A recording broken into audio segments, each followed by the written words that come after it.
Chinese lotus root salad. Texture is crucial. 300 grams lotus root. Slice thinly.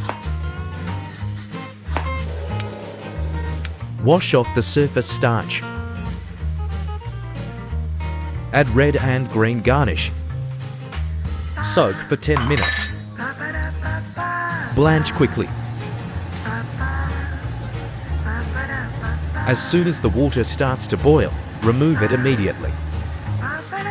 Cool the lotus root in cold water. Drain off the water. Sichuan peppercorns, dried chili, chopped scallions, minced ginger.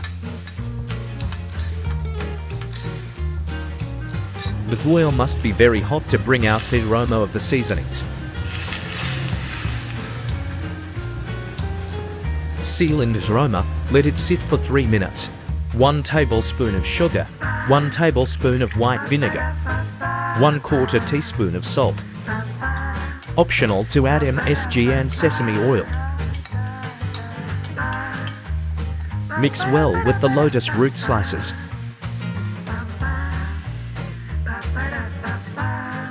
Deliciously sweet and sour.